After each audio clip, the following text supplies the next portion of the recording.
All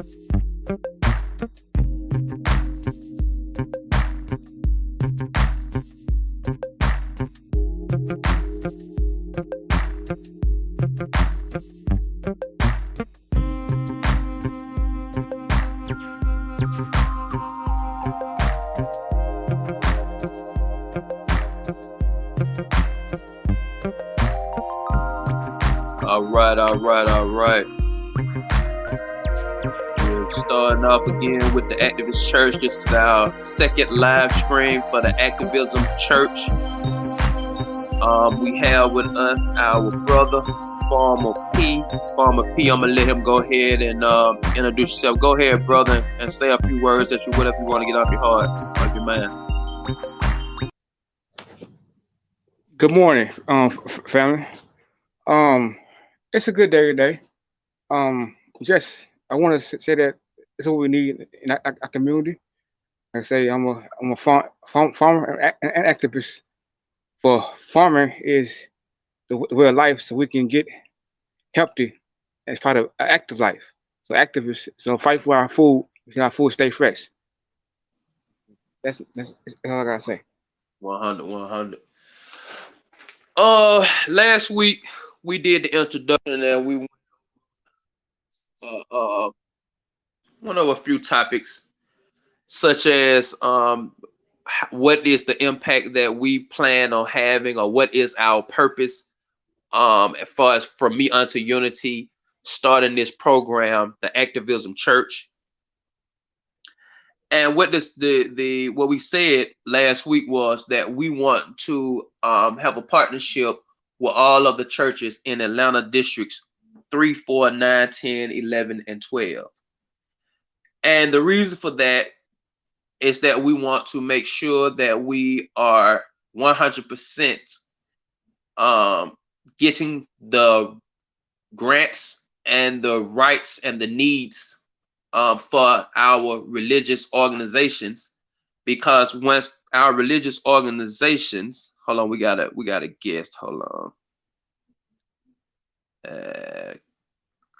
Let me see if I can add our guest in. Brother. Okay, that's Brother D. He was having technical difficulties. So he may tune in, he may drop back out. But yeah, like I was saying, we have to make sure that our religious organizations are getting everything that they need to help the residents in the area. So that is the purpose of us starting this Activism Church, so we can be the backbone and the resource, the link to the resources needed for our religious organization to be successful, so it can trickle down to the residents that are in need. So Brother Darius, you here? Brother D?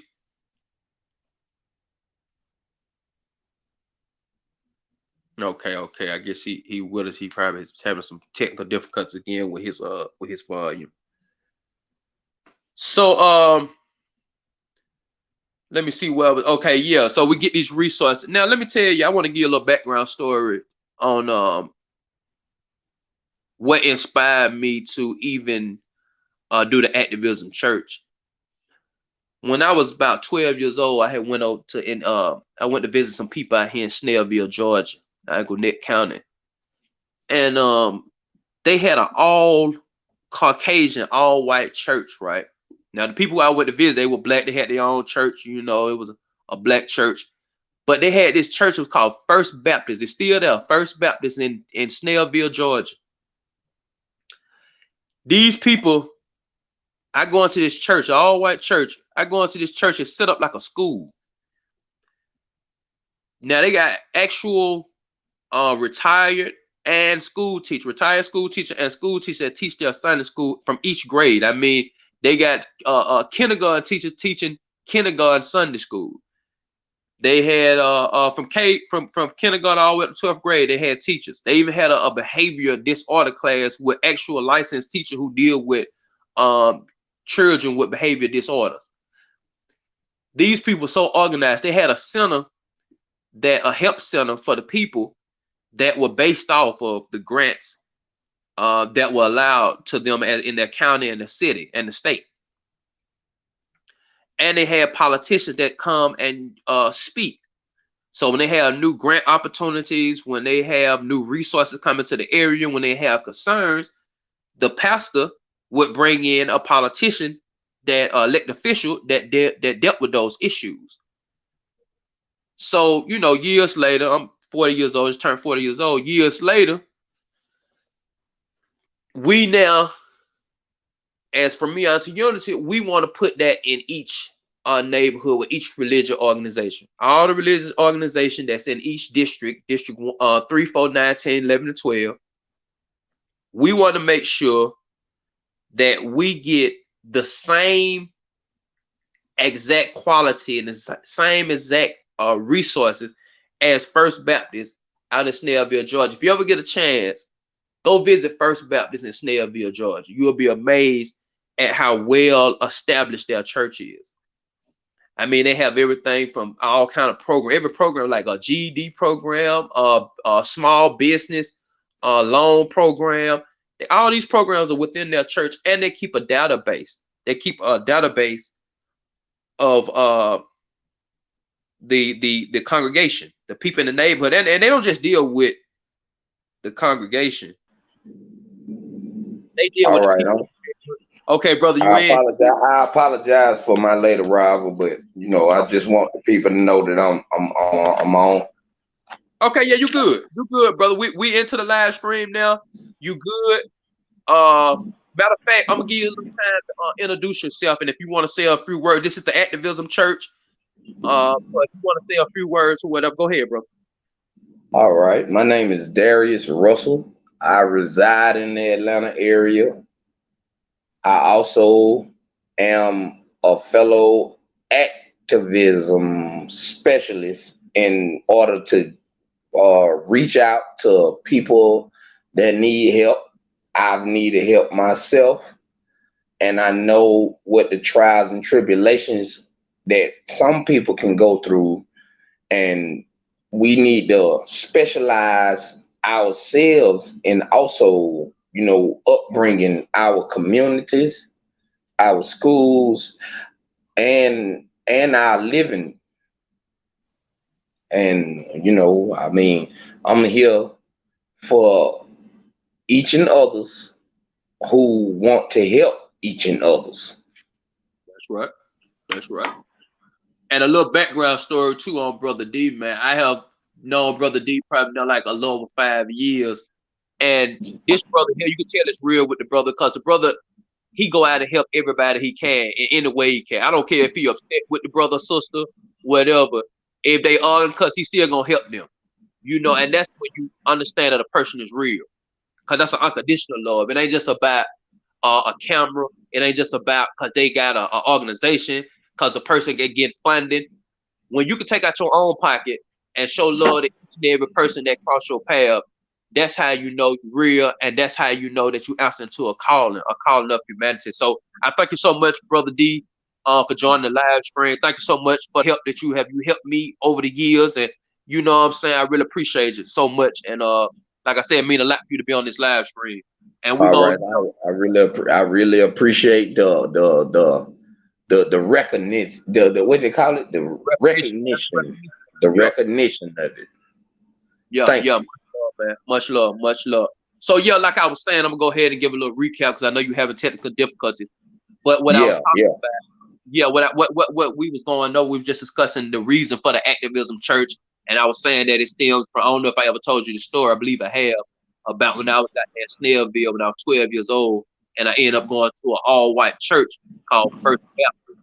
And I was just talking about how well established they were from the fact that their Sunday school, they had actual school teachers, licensed school teachers and retired school teachers teaching their Sunday Okay. school grade. Okay. And they also had they had a help center that helped not just their congregation, people who were members of the church, but everyone that was in the area, the surrounding area. So whether you was a member or not, as long as you was in that area, you received help.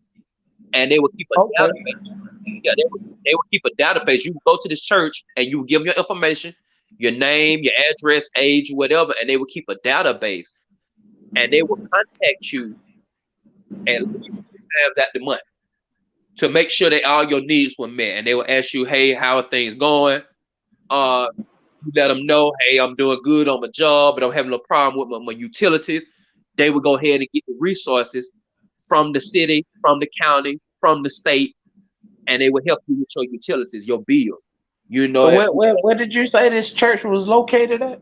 it's in Snellville, Georgia. It's called First Baptist Church in Snellville, Georgia. Now to connect. Okay, we also have one that's here in the Atlanta area. It's right by the Georgia World Congress Center.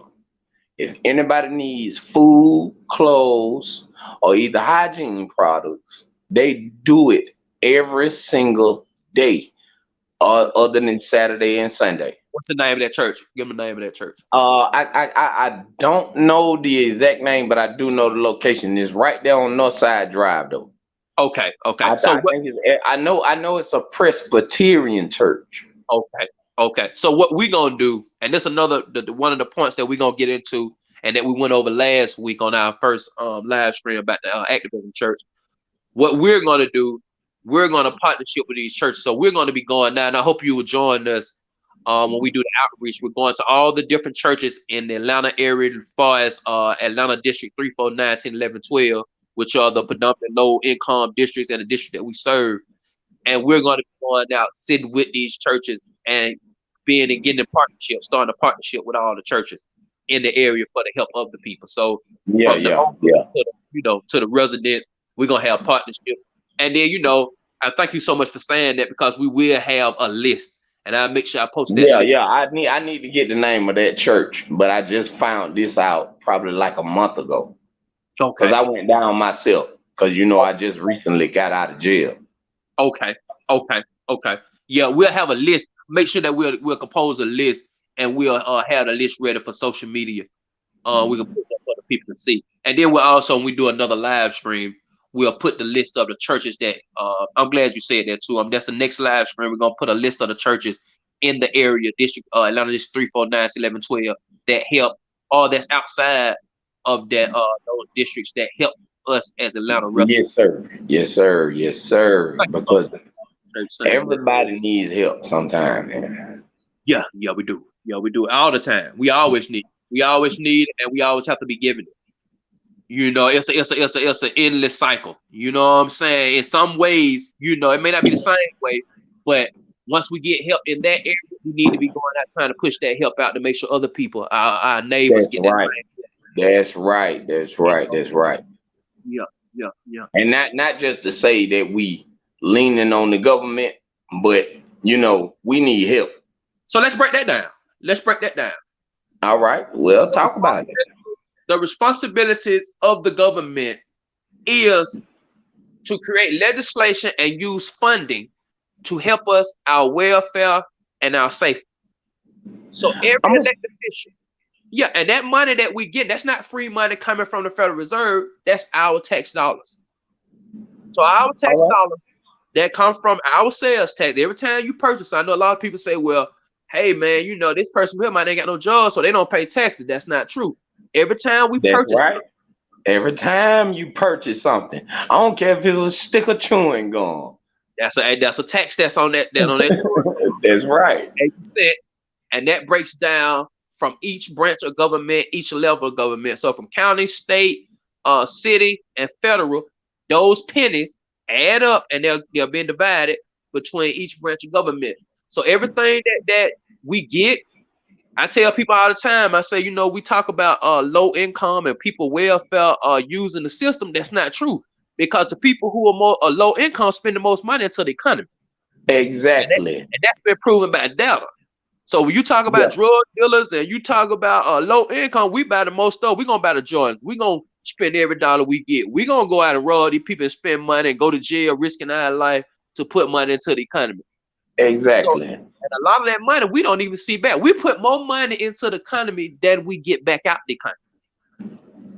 But I want to say this: if it's a sales tax on anything that I purchase, Yeah. ain't I already paid my taxes? That's it. So that money that you put, so if it's $1, you said 8 cents. So 4 of those pennies gonna go straight to the government. One of those pennies gonna go to 3 of those pennies gonna go to the government, 2 gonna go to the state, and 1 gonna go to the city, and 1 gonna go to the county. So they're gonna divide. But the government always talking about they broke.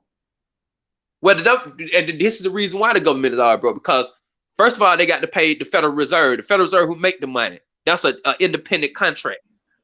They're Okay. independent entity. This is something that I did not know. Yeah. Another thing they have to do, they have to pay what we call the sister cities. These are other countries. They have treaties, and they have to pay these other countries within their treaty. So just like we had the thing with Iran and Russia, and they sending money overseas to other countries, and everybody mad at Biden for sending that money over to other countries. Well, this is what they have to do according to their treaty. They have to send money over to other countries. Okay. I mean, I understand that, but they paying their own sales tax, right? Who? The government. No. So what they call it? We're paying. So the money that we generate as citizens of America, the government decides how it's going to be spent. So when we talked about the coronavirus and the pandemic money, people thought that was free money. That they're going to have to pay it back on their tax and all that. No, that's not free money. That's the money that we already have that's in a general fund that's coming to us. That's already built up from our tax dollars. From everything that we pay for, from work tax, from sales tax. That just it generates. So you got to think about all day long, all the money and the taxes that's going in to the economy. That's money that's building up, and they decide how they're going to use the money. Understood. Yeah. So we're not leaning on the government. The government ain't doing enough. Yeah, they're not doing a damn thing. If we look at the data reports, how much money we put in and how little we get back, it'll be an uproar. We'll be storming the Capitol just like the white folk doing earlier this year. Well, let me speak on this. I have not watched it yet, but I was reading an article about another civil war being started. Okay. Do you think that how much percentage would you give on that? Like for that to be started at this time? I'm gonna say this right here on the subject, and we're gonna get back to the activism church. I don't want to get too far. Yeah. But because me and you, we talk. Yeah. We go deep on different levels and stuff that need to be talked about publicly in a way. It need to be talked about with the activist church. Yes. People need to hear this, but I just want to, what I'm saying, stay on a certain, path or whatever when we talking to the people. But I will say this. There's been too many signs of civil war. So what we have to do and what we're gonna do in a further upcoming live stream on this, we're gonna break down what is civil war. We're gonna break down the components of civil war. Okay. And then we're gonna talk about the events that's already happened. So the people, we all have an understanding of what civil war is. Yes, sir. We talked about earlier this year with how they stormed the state capitol. You had the Caucasian, the white community that stormed the state capitol. That's civil war because they're about their civil rights. They feel their civil rights are being violated. So that's what we have to get to understand of what is civil war. What are they talking about? They're talking about the civil rights. So when you had the civil war with the slavery, it wasn't over about the concern for slavery. It was the fact that they feel like the North felt like their civil rights were being met economically, and then the South felt the same way. They felt like they shouldn't have to pay because of their civil rights.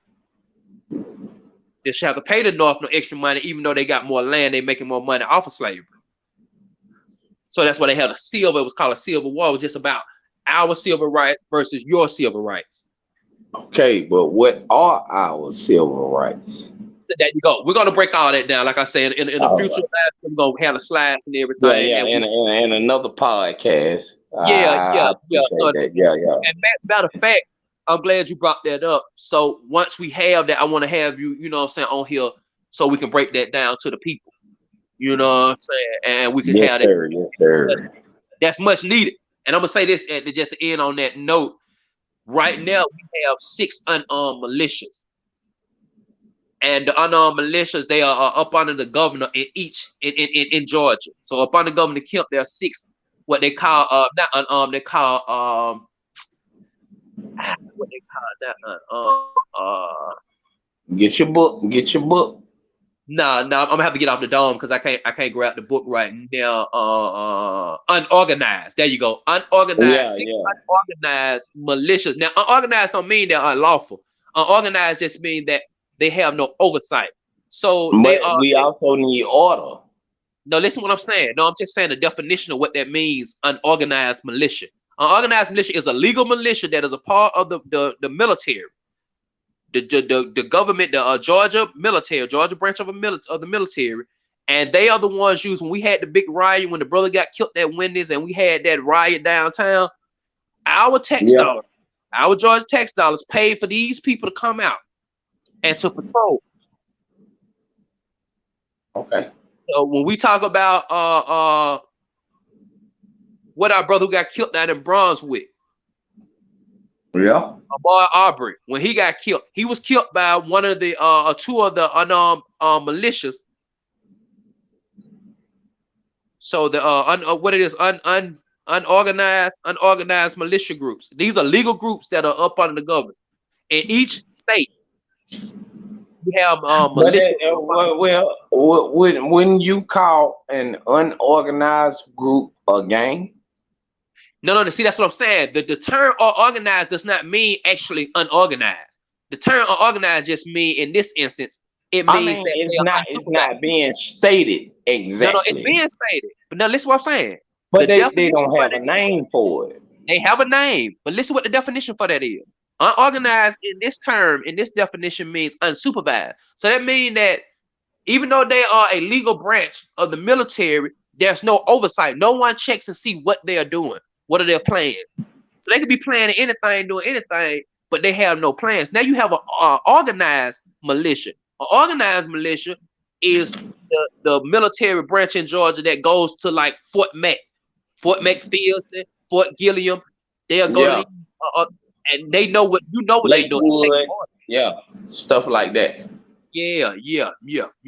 All right. So All we're right. gonna get into that. We're gonna make sure that we Yeah, get yeah, it. yeah. Me and you, we'll rap a taste about that because you already know how I am about that. I want to get the live stream though. I want to put it out to the people. The people need to know this. You know what I'm saying? Understand. See, everything that's going on around us, far as county, state, city, federal, we need to have some education on it.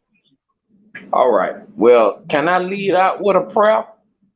It ain't time yet. Yeah, but when you and I thank you so much for even offering that. But as soon as we finna wrap it up, when we wrap up the live stream, go ahead. Go ahead and handle your business. All right. I appreciate that. So now I want to get back on the topic of what we're dealing with far as this housing injustice. Now, Oh yeah, that's bad. That's bad. that was the topic. A part of what we was gonna talk about today was planned to be talked about today was the housing injustice, and we're gonna always stay on that because it's a crisis, and we need to Yes, it really, is. as far as priorities, we prioritize, and we need to put housing injustice at the top of our list because it's getting worse, and if we don't get on top of it and get some legislation, like I said on the last live stream, this falls on the politicians. It's up to them to create the legislation that stops this injustice. So when I went down to City Hall and I spoke at City Hall, matter of fact, I'm gonna play a little clip of that. Play a little clip. Be LeRon McGee, Okay. followed by Al Malat. 2 minutes. All right, hello, I'm LeRon McGee, volunteer activist in Atlanta. So many issues, let me think. Okay, so in District 2, there's been an update about the residents at the edge of the Beltline. There were 7 residents, but now it's 6 residents, and they're saying that they have to be out by the end of this month because HUD is not paying their end of the rent. Now, what the situation is, what we see is that the slumlords have different LLCs, and even though they have took funding from the federal and the city to build these apartment complexes with the mixed residence, the mixed residence initiative or whatever, income initiative, where we only have 6 apartments available out of 200 units for low income. Now, as of 2020 to the day, we have over 25,000 people looking for vouchers, low income residents of Atlanta looking for vouchers. So the whole affordable house initiative is really just a scam that was exposed back in San Francisco 2008 and in Boston in 2012. So what the problem that we're having is we don't have enough infrastructure, just like Sister Margie says, not enough infrastructure, enough housing of one point to accommodate all the homeless that we have. So for us to use this whole scam of affordable housing is really an injustice that has been exposed over 15 years ago. I'm gonna leave it at that. Thank you. That's right. That's right. So let me get something from Farmer P. Brother Farmer P, how you feel about that? I think it's truth about the situation we have facing, like say in Atlanta and across the road, we have the same issues with houses injustice, and also with federal funding that been youth housing have been mismanaged. 100. And Yeah, that well, I article, mean, it very is misunmatched, but we pay tax dollars for that funding.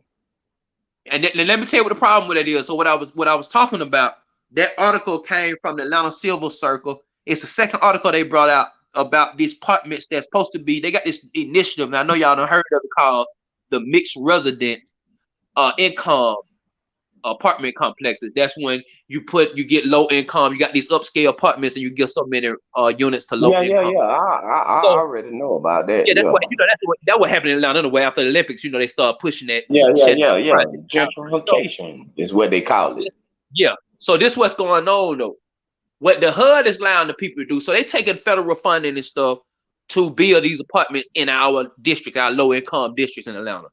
So what they'll do is they make a contract with HUD and say, if you give 30% of these apartments to low income, then we're going to give you all this money to help you build up these apartments. So they make the agreement, okay. But here's the loophole: once they build apartments, they have They different ain't doing LLCs. nothing with them. Now let me tell you, here's a loophole: they can change their name to LLC and act like they're a whole new owner on paper. They the same as that people, they just got more than one LLC. So once they change that LLC, these folks got a clean slate from the That's if what it's I'm saying. That's. I mean, I agree. I'm agreeing with what you're saying, brotherly, don't just break it down because for the people on the outside. they don't have to do anything once they create a brand new LLC. Nothing. And that's what we got to get our local our elected official that's on the federal level. So far as our senators like Warnock, Yeah, Ossoff, and a congressperson, Nikema Williams, that's their job to fight for us on that federal level in Washington to say, hey, we got a problem in our state where our people are being having housing injustice because you all's regulations. We need to modify or ratify you all's regulations. But this is the problem that we're having with our local officials, and our people are not pushing enough for it because our people don't understand it. This is why we have these live streams, so we can get this knowledge out to our people, let them know, hey, don't just go out there and just vote just because they Democrat or just yeah. because you like. I'm gonna tell you something that I heard, and comedian Eddie Griffin said this: whether it's heads or tails, it's still a quarter. It has never been a democracy. Yeah. But see, that's my thing though. That's my thing. I don't know why I'm gonna text. Okay, but anyway, back to what I'm saying. This is my thing right here. These people have duties of the sea. Every elected official have a duty of the sea, and it's damn near the same duty for each elected official. It's just different ways they carry it out, and that's to create legislation to protect our welfare and safety and use funding. Use the funding to protect our welfare and safety. This is not what's happening with our people. They're telling us what they're going to do. You see what I'm saying? They're not going about the housing crisis, things that's matter, that they're not prioritizing, saying the housing crisis is the biggest issue, because the housing crisis even deal with safety and everything that we're going through, right now.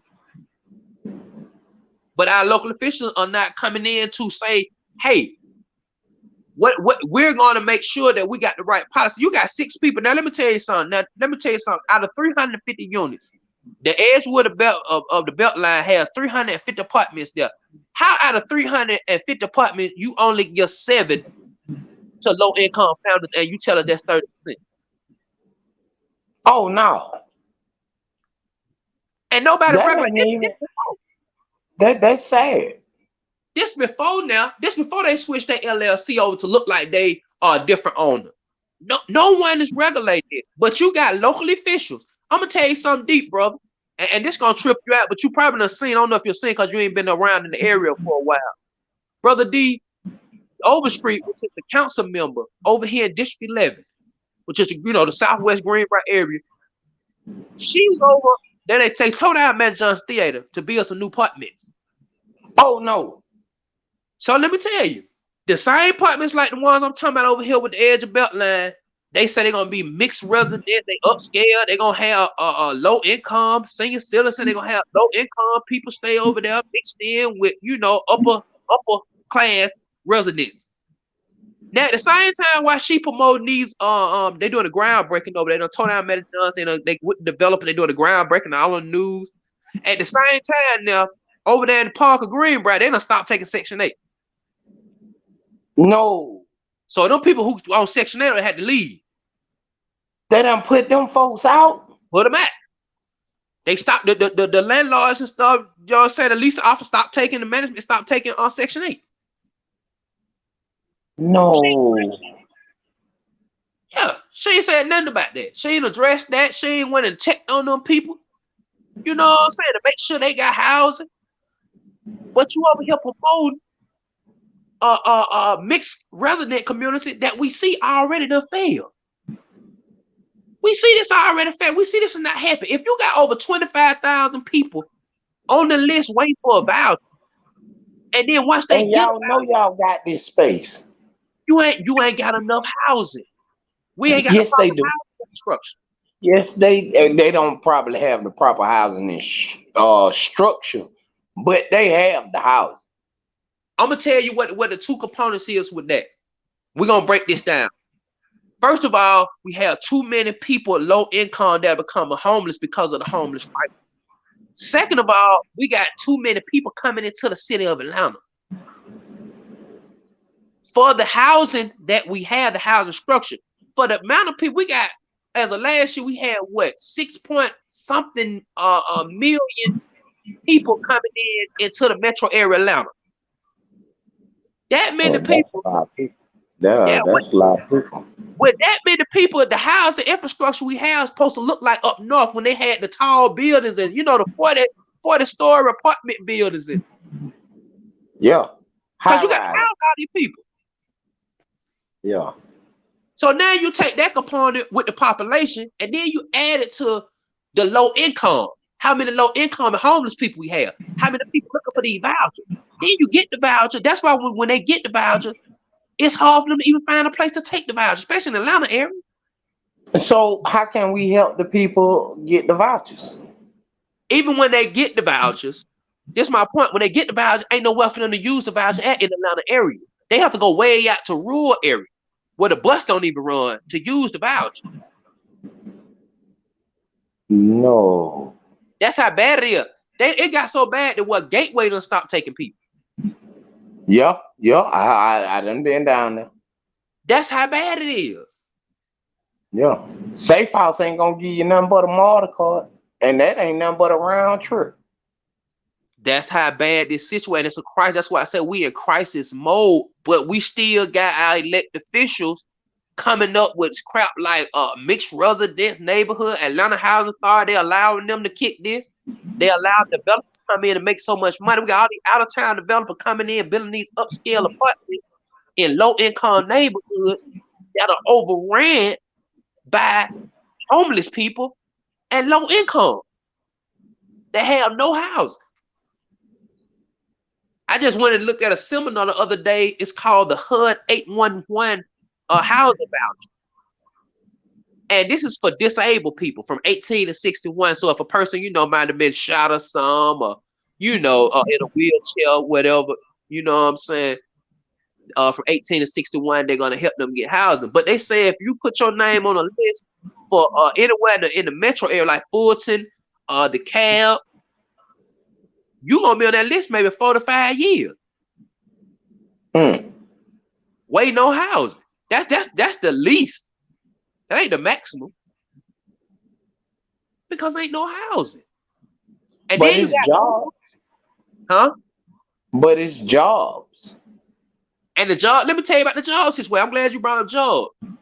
They just did a report that say, in order to survive in Atlanta, you need $25 an hour working full time.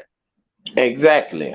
But it's jobs out there. But they trying to make people, like be in relationships. When really, if I can't do that on my own, I can't afford it. And that's the thing. And and I'm gonna tell you something. I'm glad you brought that up about the relationships and partnership, like with housing, just to be able to afford to have Exactly. based on the Yeah. job. What we Yeah. gonna have to do, and I'm gonna be honest with you, I know it's a hard task and ain't gonna be no easy task, but we're gonna have to get like what the Hispanic people did, the Mexican people used to do, and Yeah. pick up in these houses, in these Yeah. apartments, in these houses, to be able to afford the rent Exactly. and to live. Yeah. That's something Eventually. there you go. That's something we need to start doing now. Yeah. So I mean, until I'm we with it. get Cause a grip, look. Well, you know my situation. You've been on me for years. yeah, If you stay in a room and house, I sat there and I calculated one time. I was staying in a room and house. Now, if I'm giving these folks $150 a week, and it's over 13 people staying in this house, just imagine. You see what I'm saying? When really we can live for less than that. If yeah. we just go ahead to get together and buy us a house You know what you on said. our I'm own. glad you did that. I'm glad. You know what? You just put a whole new spin and perspective on how we need to plan this, on how the Yeah. layout should look like. You just broke something down, then, brother. The whole new. I'm gonna let you know what you did too. When we get off here, and we're gonna present it to the people that I always like to, what I'm saying, break it down first and make sure we get all the quirks out of it. But Yeah. You I'm gonna get, already know how me and you thought. yeah, I'm gonna get with you on this, and we're gonna lay a plan now. Okay. That's what we're gonna do. We got Farmer P coming, brother. Farmer P. His Yes, sir. mic off. Yes, There sir. you All go. right, brother. You back, brother? Yes, sir. It's playing. It's signal. Yeah, bad signal. Yeah. I I'm know, back. I know how. Yeah, I know how. Yeah, how these signal go. Let me tell you, we about to wrap it up now. I thank you both so much, man, for this great input. This is what we need: us coming together for the good of us, helping the people from me unto unity. This is what we need. So I'm gonna go ahead and I'm gonna give y'all a chance to go ahead and do your outro. Then after that, brother D, he gonna go ahead and do the prayer. So brother D, you go ahead and go first. And let Farm Peter, you come back and you do the prayer. Go ahead, brother D. Oh, what? Do the Closing prayer remark. now? Closing remark. No, you do your closing remark. Then we're gonna let brother Farm P do his closing Well, my, remark. my closing remarks are this. If we are not together, we will never be somebody. Okay. Okay. Wait. Go ahead, brother Farm P. Yes, sir. I'm firm believer in action. Action without moving is dead. There you Um, go. I think far as the game plan, I think we need to have a foot on the people next. Some of the politics, because they're the ones problems. But also the people gotta be willing to go to fight too though.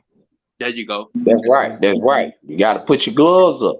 And let me tell you something. Before you do that prayer, I appreciate y'all so much. I need to put this number up for the Atlanta volunteer lawyer. So y'all bear with me. Let me put this number up. They have been such a great help in Atlanta volunteer lawyer. We just gave them $500,000 of our tax dollar money coming from the city, out of our city budget, and to help low income families. So they help low income families as far as with legal representation. They are volunteer attorneys. And when I tell you they do a dynamic job and a hell of a job, man, it'll blow your socks off. I'm telling you how good these folks is, man. And what's the name of it again? They are the Atlanta Volunteer Lawyer Foundation. They are one of their sites is at the courthouse, right at the courthouse across from the clerk's office. They're there Monday through Wednesday from between 8:30 a.m. and 12 p.m. Okay. That's like the one that I be going to over there Northside Drive. Now, I don't know if that's the Atlanta Legal Aid or Atlanta Volunteer. They may be both. It may be both in there. Yeah. I know it's a Presbyterian. But I get the information and we'll reach back out to the people. That way, whoever is listening in can know where they can seek help or help for other people. You know what I'm saying? That need food, clothes, and hygiene products and of that nature. We definitely gonna compose a list and push that on our live screens from now on. Thanks to you for saying that. We're gonna put that on our live screen and make sure we put it on social media. This is Atlanta Volunteer Lawyer's number right here. I just put it up on the screen. Okay. So this is for any resident of Fulton County. So if you're dealing with any issue with slumlords, so any housing code violation, you go to call this number, or you can go down to the Fulton County Jail on Pryor Street. Courthouse on Pryor Street, and Monday through Wednesday from 8:30 a.m. to 12 p.m. Monday through Wednesday. You go in, you let them know what your situation is, your issue, and they're gonna walk you through it. And if you need legal representation, if you're willing to sue, if you want to go to court, if you have the guts, I encourage everybody to stand up and go to court and fight back. Yeah. Yes. Because hold on, some of y'all ain't right, but I know if you right, then go and fight for it. If you know your legal rights are being violated, please call these people. Yeah, and if you're not right, the Atlanta Volunteer Lawyer is gonna tell you. They're gonna tell, I watched they did a tenants' rights educational Zoom meeting the other day, and they talked about that. They talked about us understanding the laws, because sometimes we feel like if we dealing with slumlords who not fixing stuff, like haven't sent no maintenance out, we don't have to pay the rent, and that's not the case. And they was telling us as the people to let the other people know, to let everybody know that if you don't pay the rent, then that's case gonna be against you. Exactly. But that's why I was retorting that. Sometimes you're not always right. There you go. So don't go down there with your game face on and you was in the wrong.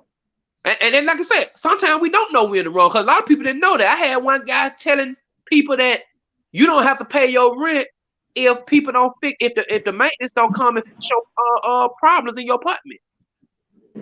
Now I fight for that.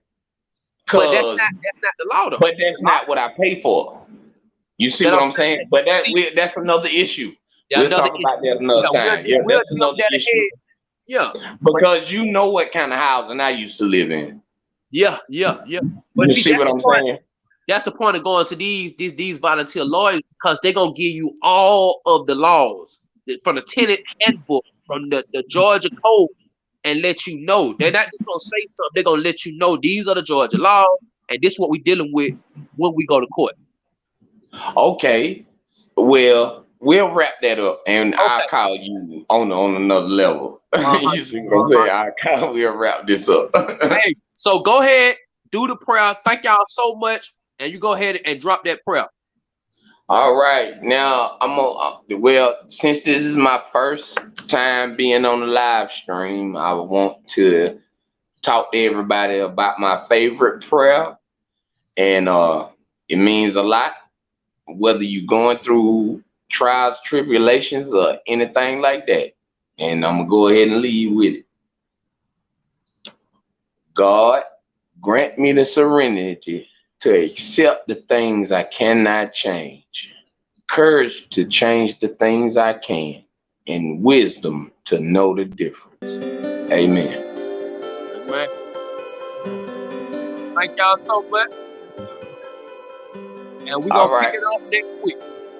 All right. All right. All Love right, you, y'all have bro. a good one now. All right, love you too, man. Love y'all, brothers, man. Thank you so Yes, much. sir, bro. Yeah. Yes, sir, All bro. right, Farmer Pete. All Next right. time, talk some more. Got you. All right, bro. All right, bro. Yeah.